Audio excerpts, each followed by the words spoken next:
Good. Hey, it's great to be in ISPD again. So my first ISPD was in 2003. Who remembers this ISPD? Who was there actually? Okay, good. So who remembers this one? So this was the time that ASICs were going to die. Right? FPGAs, structured ASICs were going to take over, no need for physical design anymore, near the end of the ISPD. So 23 years later, we're still here. Yeah? What happened? ASICs are alive and kicking. It was my first ISPD. I didn't really know what to expect. And I was really surprised when I kind of gave a little bit of a vocational talk about, hey, ASICs won't die. That it got so much press. Like even the LSI chairman decided to weigh in on some of the publications, the E-Times, that hey, ASICs might not be over. So where are we today? We are the big other incision point, correct? I don't think anybody is surprised about this curve, correct? We are the placement community, we know it's an interesting problem, but yeah, here's optimization. What was the biggest surprise where I found this paper? Yeah. So this is basically an offering brochure from BlackRock, yeah, who is trying to sell some funds, yeah, to invest in whatever EDA chip design companies, correct? And the word in there is interesting, correct? With the astronomical number of potential chip configurations far surpassing the implementation of chess and Go, AI's knack for chip design is a game changer. Okay, so expectations are high, correct? There's an enormous amount of money being invested, luckily being invested in AI and EDA-related startups again. The question is, should we? Yeah, or would you put your own money there? And after the end of this talk, you can kind of decide for yourself. So, I have been pondering this question most of my professional life. Yeah. So when I started and I wrote my master's thesis in 1986, my professor came to me and said, "Want to see open yes?" Said, "Hey, AI is going high, right? This was in the middle of whatever the previous AI summer, the AI excitement. Do you want to work on high-level synthesis and AI?" I said, "Yeah, okay. I'll come and do my PhD." So whatever, we got some money from the European community, bought one of these list machines, and whatever, got going. So after 6 months, I went back to him and I said, "Hey, I'm okay doing the high-level synthesis work, right? I'm not sure about the AI part." But of course, we were stuck with these list machines. So anyway, the compromise was I would write all my code in Lisp, yeah, for my thesis, but I could do whatever I wanted. Yeah, that didn't necessarily have to kind of stay too close to the AI portion. Which I think in the end was good because, yeah, looking back, I mean, this was kind of the start of the next AI winter where everybody figured out, didn't work all that well like we hoped for at the time. Yeah, so this is after I wrote my thesis, right? These are all of my teammates kind of reading my thesis, and then Ben was there sitting there with the Common Lisp Bible, which kind of saved my saved my thesis and saved my work there. So where does it get us today? Right, and whoever attended my ICCAT talk, you see the same outline here. Why? Because I want to kind of look, a year and a half back, this was November of 2024, and look where we are today, see how much progress has been made, because we need at least 2 points to draw a line and see a trend. Right? So I'll try some of the same examples that I tried a year and a half ago, tried them 2 months ago, see where we got. At that time, I think we concluded that LLMs by themselves did not get us there. And the real question is, what's all this agentic AI hype, and will this kind of boost us forward? I also tried to reread a lot of papers, read a lot of stuff. I clearly will be citing a lot of stuff from Andrew. I think we're all standing on the shoulders of giants, including you, Andrew. So I'm freely using it for the rest of the talk. This is my blanket permission to forever where I didn't put any of the references here. Also, by the way, I put a lot of his papers through AI, and I'll show you what comes out when you do that later in the talk. Anyway, so some of it might be direct quotes, some of it might be AI morphed versions of Andrew's papers, so my excuses for that part. So, at the end of my talk, I put up this map, correct? And what does this mean? The greener it is, the more likely a year and a half ago we thought that generative AI was going to make a major impact. The more red it was, the more unlikely or maybe even problematic parts, where I said, hey, it's going to be very difficult for generative AI to make a major contribution.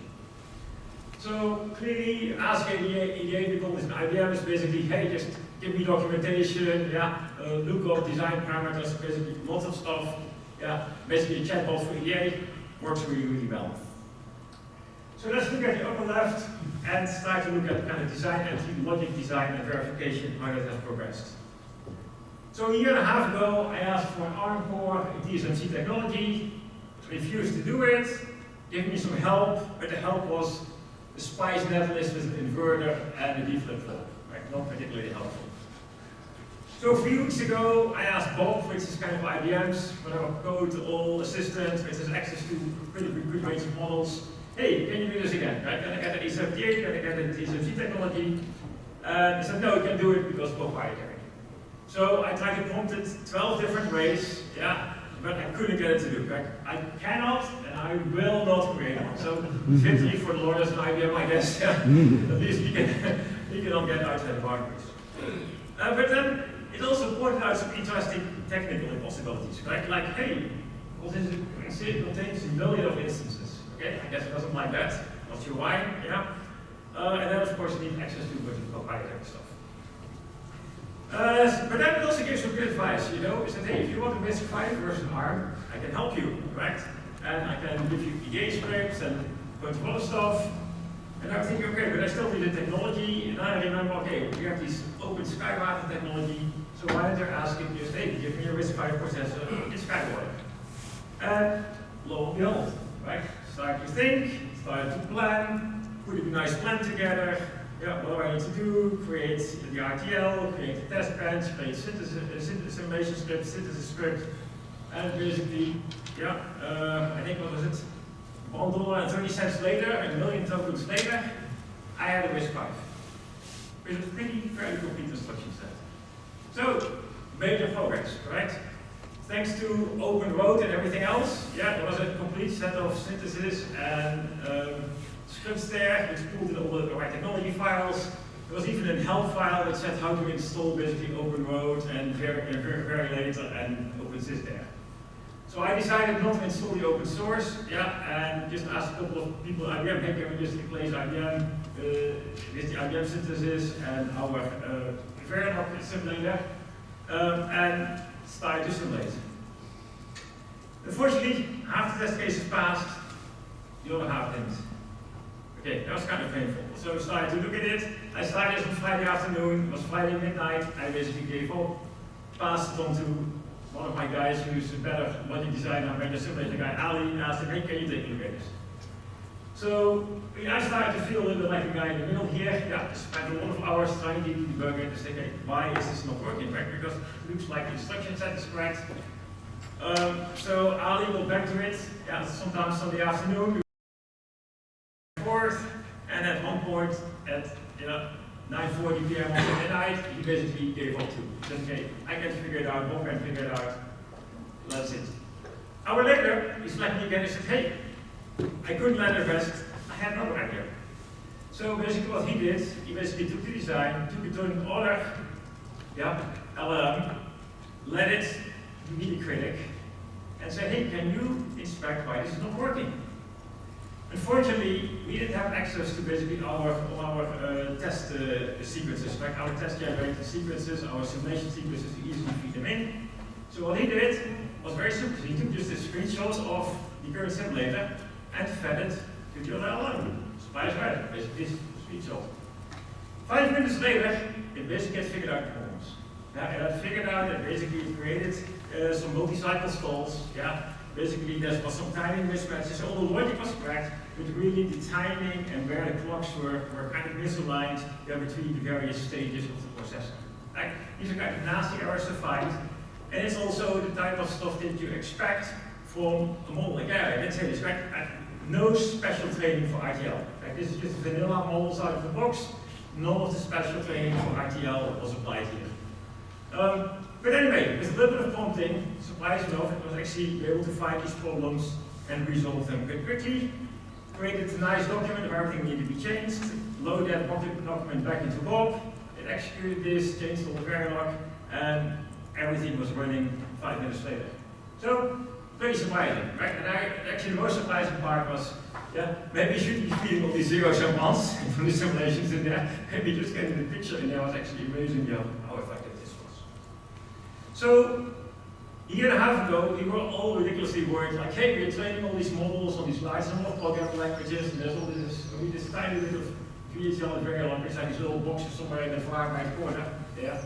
So these models are never going to work with VHDL and very long. But I think it changed incredibly drastically, late last year. Where these new frontier models, without any specific training for hardware scripting languages, do surprisingly well and do almost as well as they do for software languages, right?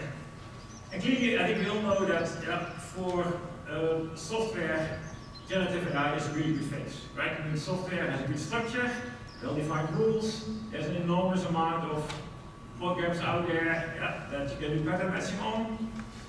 IDEs have well-contained workflows. It's all text in, text out. And they're really good programming manuals that describe how software languages are supposed to behave. Hardware, we have the same, right? We also have really good programming manuals, right? There's only a couple of there like VHDL, but sometimes we argue a little bit about the exact interpretation. Slightly more multimodal, right? I said, hey, we want to put the simulation factors in at least. But you can use the same IDEs to generate your code and verify it. Has also good structure. Unfortunately, we don't have these very millions of codes to basically reason over. But with a little bit of prompting, a little bit of teaching on how sequential behavior actually works, what clocks actually mean, it seems to start to do surprisingly well. Right? So I'm already wondering, okay, this whole wave of kind of logic design verification startups, what they did after adding the mix, right? Because you mostly need to feed the design, and I'm not sure what else is there. Okay, let's look a little bit closer to physical design. I think you call it better, logic designers are from Venus, physical designers are from Mars. I think it was one of your ISP talks, right? The net is basically logic designers love their hierarchy, right? They love their little red and purple boxes to be a one piece of hierarchy because they logically fit together. Unfortunately, physically, stuff wants to spread out over the chips, and things need to be recombined differently to physically and time-wise make sense, right? So it's a pain to always have these dual hierarchies. Okay, great. Gen AI to the rescue, right? Code refactoring. This stuff is excellent at this stuff, right? So we coded up a small example, really small, right? Look at VHDL, A equals B equals D and E, A equals C equals C and F, and let's just flip the children, G and F and D and E, and create a new hierarchy. It is surprisingly poorly. It created VHDL that actually worked and compiled. But bit orders were wrong. It actually created a loop. Some of the port counts was mismatched. It really messed it up surprisingly badly. It took about 5 more trials of prompting kind of to get it all right. A couple of iterations. And even for this, I think this was just 500 lines of VHDL. Right? And normally we have like a couple of millions of lines for our big designs. It took a while to clean it out. So then we tried an alternate strategy, and we also have a tool that basically manipulates the parse tree directly. That's called morph. What you do is you give it a recipe that tells you, hey, flip this around in kind of the parse tree in the network graph. So then we asked the LLM, so we gave it the few commands that, with the MCP server, the few commands that this thing can execute. And we asked the LLM, hey, can you create a recipe to do this? The good thing is, one shot, it got it right, worked perfectly. And also if you work out, basically, the cost of it is like 10 to 20x cheaper. Why? Because you don't need to do 5 iterations. And the other one, you basically put your full RTL in out, but you get only a small recipe out versus having to rewrite the RTL out again. Right? So you got some good savings there as well.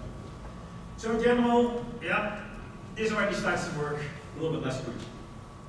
But I think overall, the whole design, entry, test case generation, logical verification, module design, I think what you currently see in these code assistants is starting to be quite applicable to what we do in the hardware design space with a little bit of help. So let's look at the analytics and triaging part, right? Look at kind of timing, power, noise type of analysis. So one thing,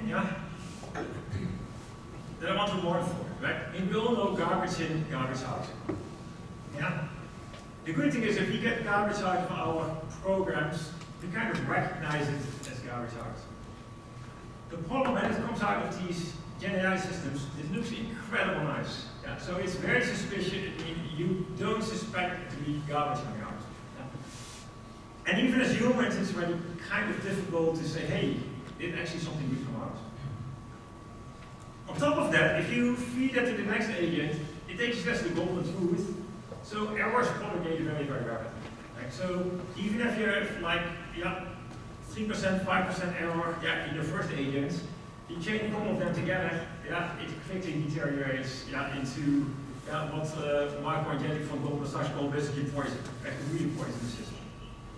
So what can you do about it? I think the most important thing you can do about it is make sure that you don't do garbage in at the entrance of the pipeline. So put the most reliable data in there, and formalize the way that data gets accessed, so that the agent really understands what's the data that I'm getting, what does it mean, explain good semantics.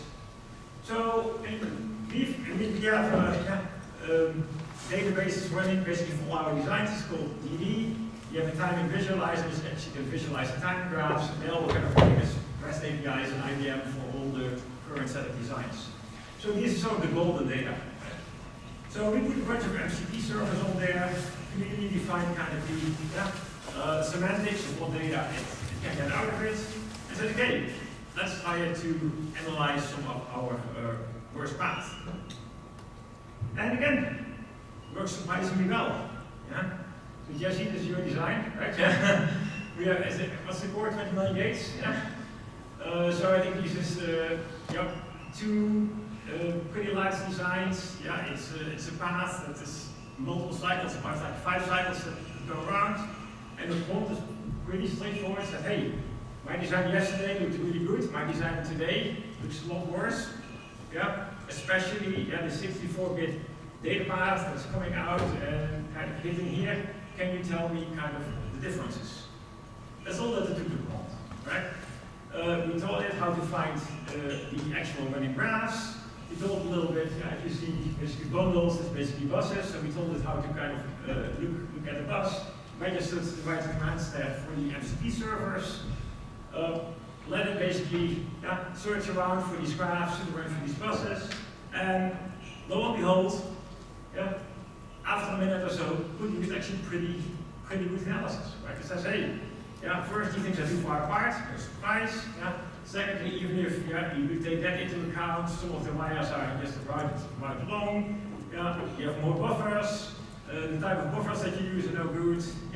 And one goes to a little bit more, a little bit less congested routing.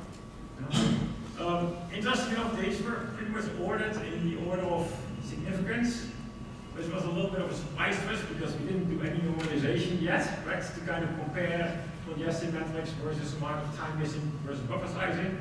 We were a little bit lucky here because we're actually prepared to start to do that. But overall, I would say pretty quick and really good success in doing a lot of the analytics.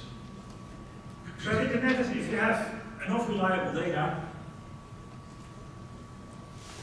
this stuff actually works really well and really reliable.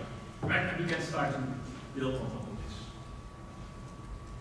Okay, let's look at the areas. Right? If you want to do physical design, you need a good standard cell library. There are a lot of papers on generating standard cells by LLMs. Right? I mean, personally, I believe it's a better paper generator than it's a standard cell generator. And maybe that's because I am extremely biased. Because we have a really good standard cell generator. Basically made by the team in Bonn here. So I'm not going to explain it. If you have questions, Stefan, raise your hand. Stefan is sitting in the front here. He can tell you everything about it. And I think there are a few students in the room as well, in the far back there, all the way in the corner there, that know how these things work. But generally, by formulating it as a well-formulated SAT problem, you can optimally solve just about all small cells.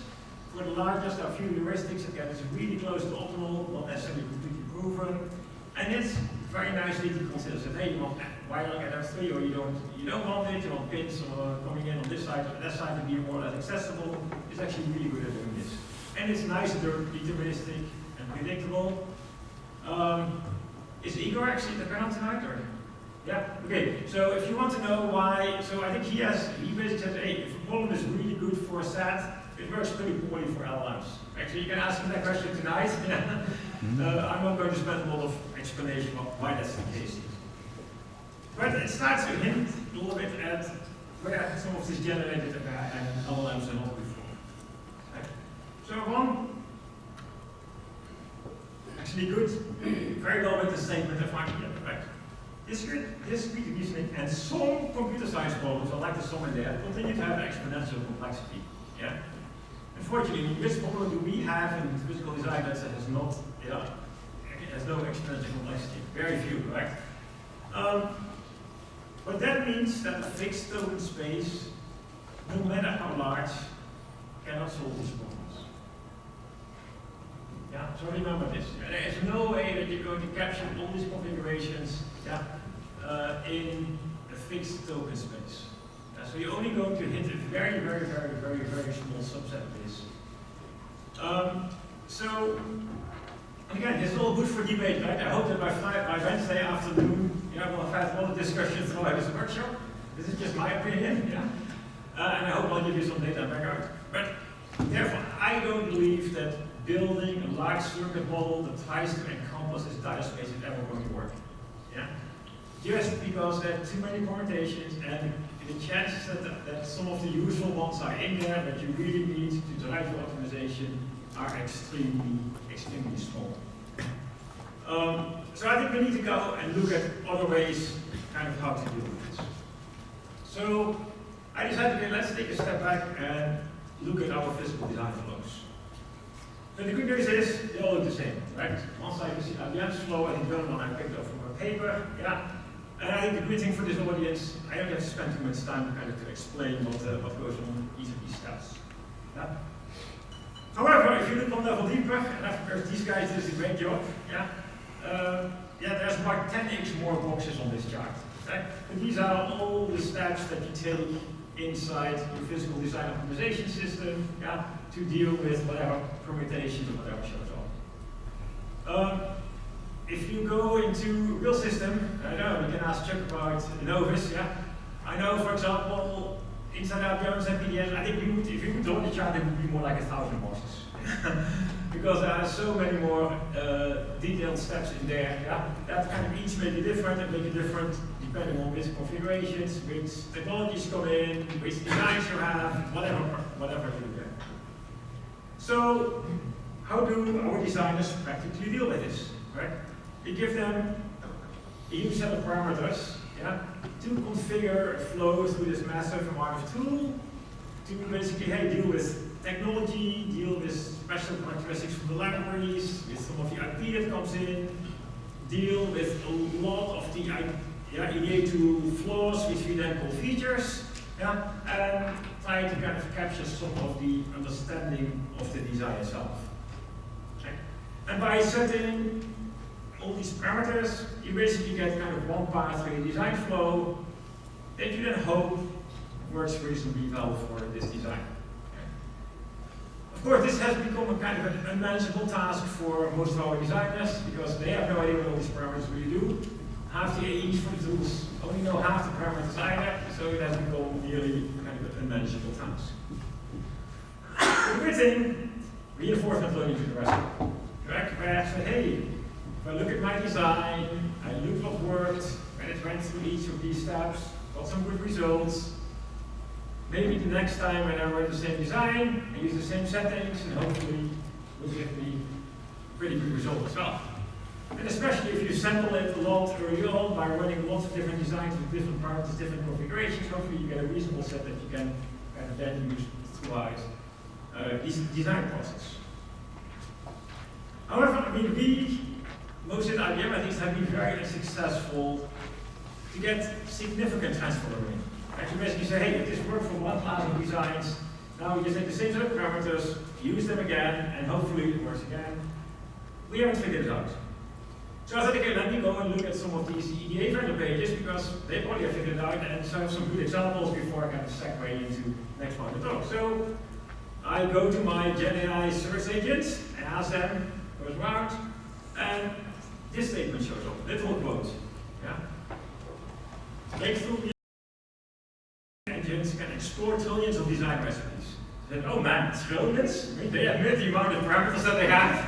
That was pretty interesting.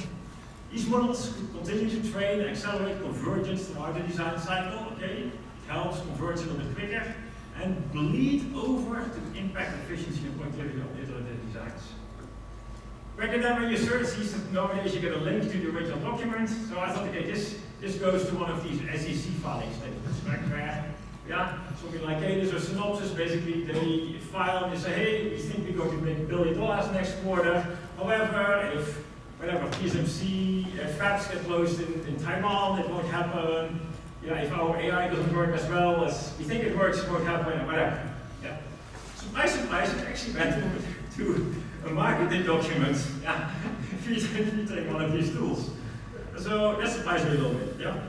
So that's like, yeah, I better look up this bleed over, because I thought, yeah, maybe it means something different. I think it means, no, it meant an intentional spread. So, I think the net is actually pretty honest. It works pretty well on iterative designs, where you want to drive convergence on one design throughout the flow. It might not scale for multiple designs, yeah, across larger set of designs. So why is that?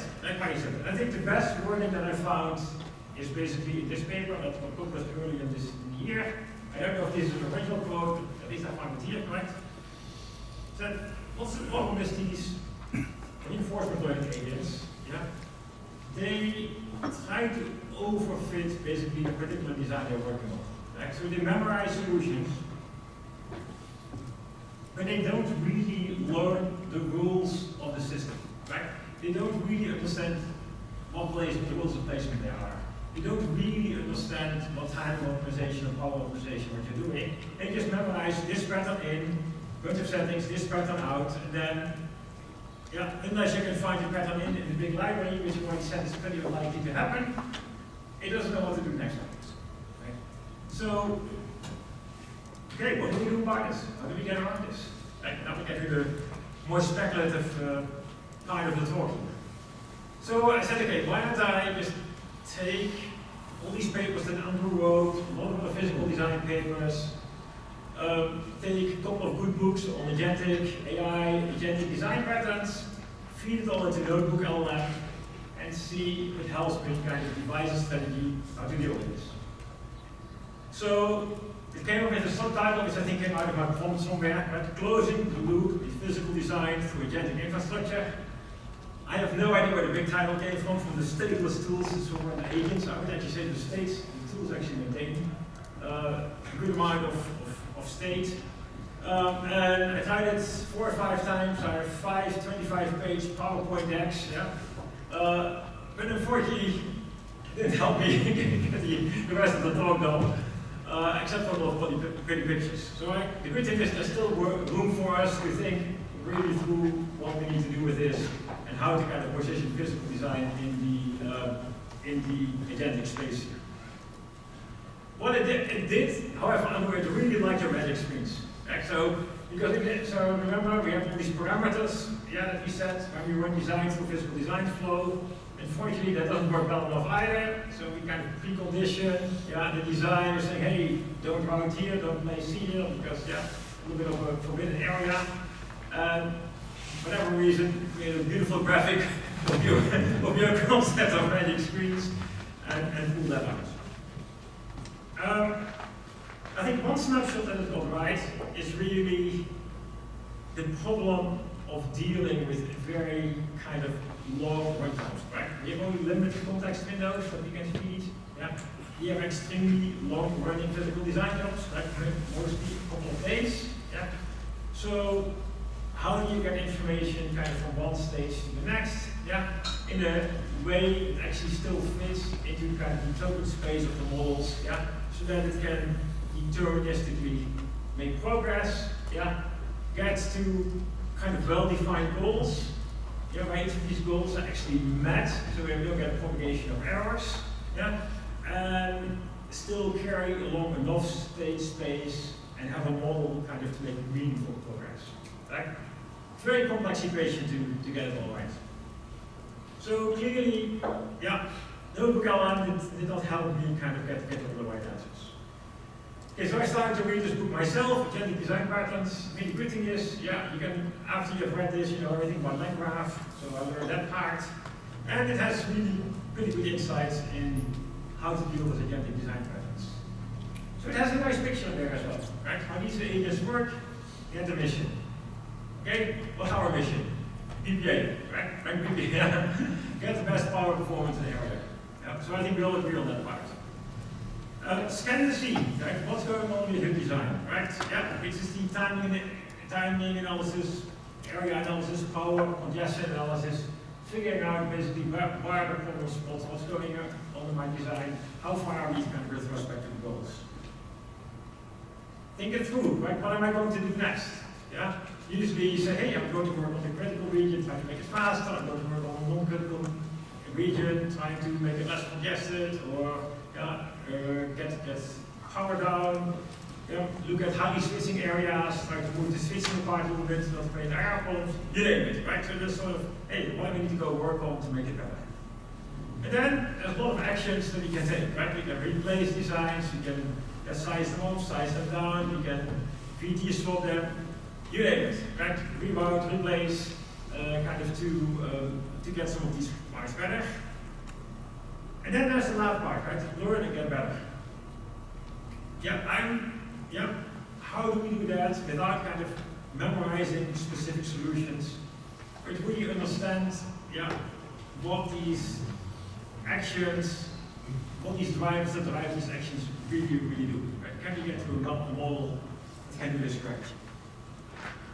So my first inclination was, hey, good, we have, remember I told you we have these whatever 1,000 boxes, correct? It's got all these individual transforms, individual drivers that make these actions. Just map them directly into an agentic system. Yeah? Unfortunately, quick back of the envelope calculation is probably about 5 orders of magnitude off there. Right? This is very rough calculation, yeah. But we just did the timing analysis in Einsteiner, which took kind of 1/8 of a millisecond. We did the equivalent timing analysis on this timing graph that I showed you before. Yeah, it took about whatever, 10 seconds and 2 seconds, so it's divided off to 12.5. Yeah, easy. And then you see we are about 10 to the 5th off. Right? So that's not going to work. Yeah, let alone paying for these tokens that have to fly in and out, just from a particular practical one-time perspective. So we need to kind of cut this up differently. Right? We need to put this into chunks that can agents that can meaningfully deal with this. Still small enough that we can actually have a model that they can reason about. So I started to think, okay, what does that need to look like? So we need to cut our physical design flow in chunks, that are small enough that we can actually build a model that understands what happens in that stage. We need to kind of make sure that it's intelligent enough that within a couple of few short iterations we can actually drive to convergence. Convergence means we can get to an end state, that we can hand off to the next stage, where we say, okay, well, at least all these goals are met before we propagate any errors forward. Yeah? It needs to be reliable, so we can actually predictably go somewhere. Modular, that we can put all the chunks together. Or I'll give the chance to Stefan to put on there, so you'll have them at the end.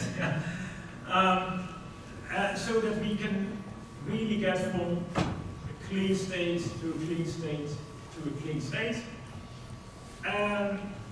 We have to kind of have some way to keep the global memory, but not transfer that and not map that into the model, right? Because again, then we are going to overload it with data, and we get back to this too much kind of memorizing part of the space. So I know this is very abstract, needs a picture, so I said, okay, let me get Gemini to generate a picture for us. It looked horrible. People at IBM that are sitting in the back there, they didn't like the picture that came out, so I redrew one myself. So I hope this one is better. Yeah. So So what do we need? Right? We need a design coming into a stage at a well-defined state. Right? So a well-defined, for example, once we have done first stage of design, right? So, hey, we have done global placement with bins of 100 by 100, right? We have slack that is not more than half, negative slack that's not more than half the cycle time. Yeah, we have ideal clocks, we have kind of silence rebound. That's the state of the design that comes in. Right? The good thing is that we can analyze, we can measure, we can tell if it has that state, reaches that state or not. Right, and the next stage can then do time optimization on this and say, hey, we need to take this state, we're going to bring it down to smaller bins, and we're going to make sure we only kind of negative 10% of the cycle time, or whatever it is. So we want an agent or a set of agents to supervise this, and we want to be able to build a model that understands the reasoning and the actions that actually happen in this stage. Yeah? So that it doesn't memorize just input and output, but it actually really has a good idea what goes on there. So then we take the design, we sample it a little bit. We don't want to expose the full design, we just sample it with minimal characteristics, feed it into the model, get a set of actions, and then in a couple of shots, try to kind of make sufficient progress that we can get into the next stage. And then you can concatenate a whole bunch of these stages together, and you hope if you get enough of them, you can actually put it back together to design. Right? And I don't think we should think about, hey, okay, let's do placements since optimus routing. That is not exactly the thing the flow we want, right? We want more goal-oriented stages, and more of the larger part of the picture of the design comes together. So the crux of the matter is, can you build such a model, right? And I think for a long time, I was very suspicious that you could do this. Is Gregor here already? He is not. Okay. So then one of our guys from our German team had sort of a really good idea. He said, hey, we need to really kind of pull apart what he called kind of design agnostic trajectory features, which really try to model what the actions do to your design, right? Within a design agnostic way. And then on the other side, basically take a design, the general design context, do a relatively minimal sample of features of the design, so you don't overfit it, feed it into the model, and then actually get a bunch of parameter settings out, which then can determine the actions that happen at that stage of the flow. Of course, it's very tricky to kind of balance the key features that you extract from the design, like how do you weigh timing against power, against congestion, so there's a bunch of tricks that you play kind of to balance the sampling. But in the end, you actually go to work. You go to work and actually work for the timing and power optimization stage of the design.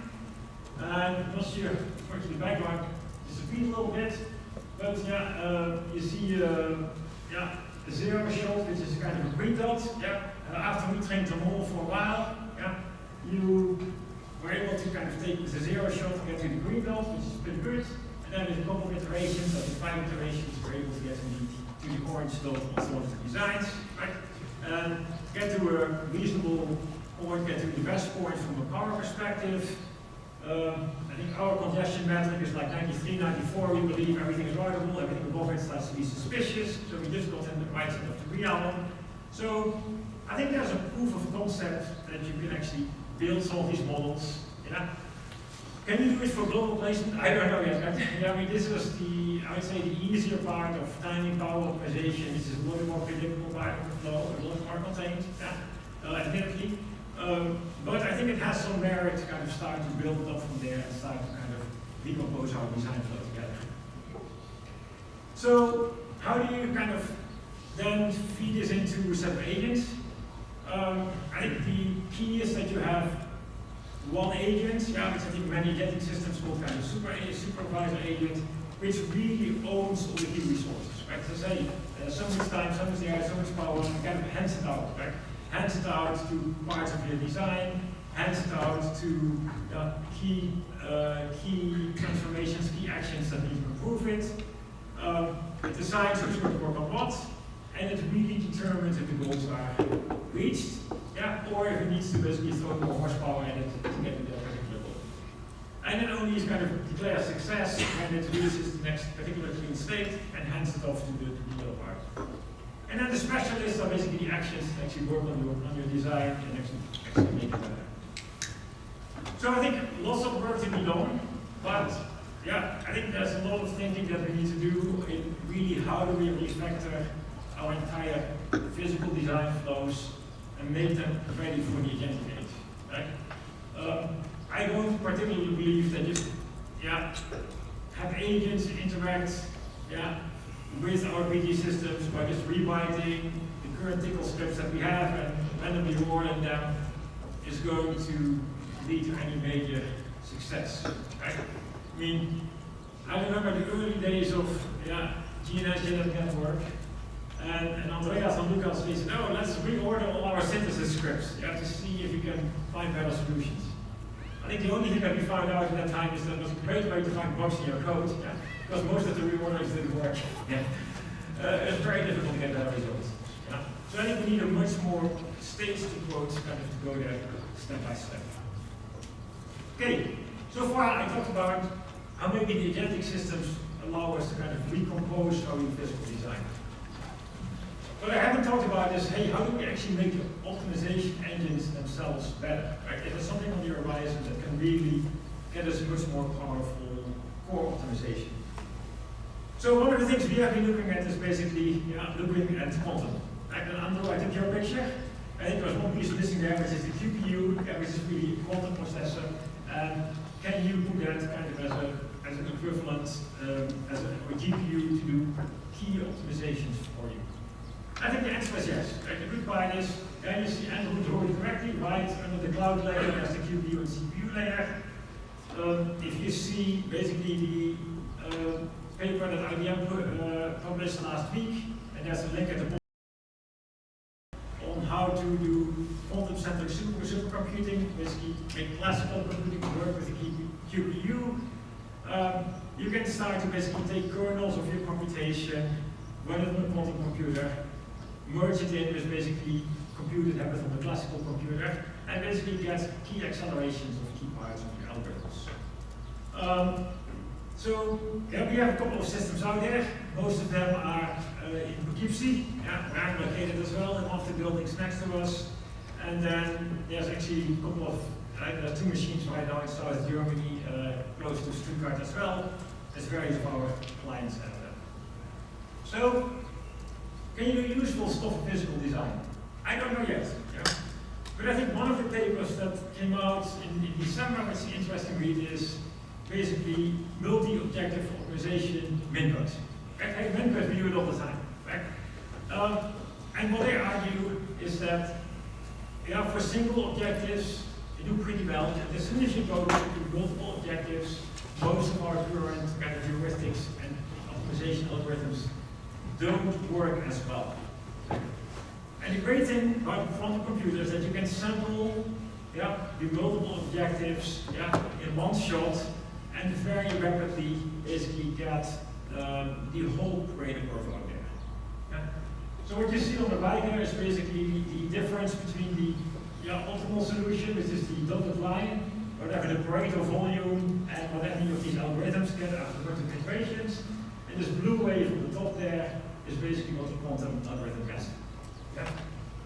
So admittedly, I don't think we cheated, but I mean we took a problem where the graph fits perfectly onto the topology of the quantum system. Right? So we basically used the graph, had multiple object optimization there, used a subset of the nodes of the graph you see in the green blurb there, formulated multi-objective min-cut algorithm on there, ran it, and it actually produced pretty good results. And again, you can do this on a 42 node graph, which is very few. So I think the seeds are there. This was only 2025. And imagine, right? This was done on a 150 qubit computer. We will have 100 million gates in 2029. So we will have much better connectivity than the sparse connectivity graph that you saw there. So what I can want to leave you with, this is going to go very fast. Yeah, this is going to go very fast. I mean, we are building this building where this machine goes into. We have ordered most of the dilution refrigerators that need to be connected. We have figured out how to couple them together, either in the quantum domain or in the conventional domain. And we will be building a few extremely large systems. So maybe that starts time to look at a little bit. Some of the problems actually got quite interesting in this type of conversation. With that, thank you for your time here, and we have time for a few questions, I guess. Yeah, thank you. So we are running a bit over time, and we have time for one or two quick questions. If you come up to the microphone, because Leon unfortunately has to leave in the afternoon. He will not be at the panel. Otherwise, you can also think about questions for the panelists this evening. So I think there's a lot of input to that. Yeah, I have experience about stubborn AI. I tell my students to do reverse Indian. Every time it says you did it wrong, and it reverses. It does. It takes all your code and changes it for you. So how do you address that problem? Yeah, so I think your question is how do you address basically every time you ask you something you get a bunch of code back that's completely different from what you had before. Yeah, no matter what you do, it's trained on code that's almost always in one Indianness. It doesn't understand the opposite Indianness. Okay. And never will, I don't think, because it's completely trained on that. Yeah, So how do we get innovation if something's not in the token set? That's a good question, yeah. I mean, I think at least, so my experience is using IBM Bob is that I think we can get it to behave, reasonably, predictably, iteratively, yeah. So where you have a reasonable code base, try to suggest minimal amount of changes, get the next generation, write the change log nicely in Git, and kind of keep on fine-grained kind of moving it a little bit in a different direction where you want it, right? Not by kind of trying to rewrite it all, but kind of, just incrementally applying relatively small change logs. I think you can nudge it a little bit further than it would have done by itself. It'd be interesting. The students haven't succeeded yet, so Yes. That's how I tested it. Yep. Okay, let's thank Leon again.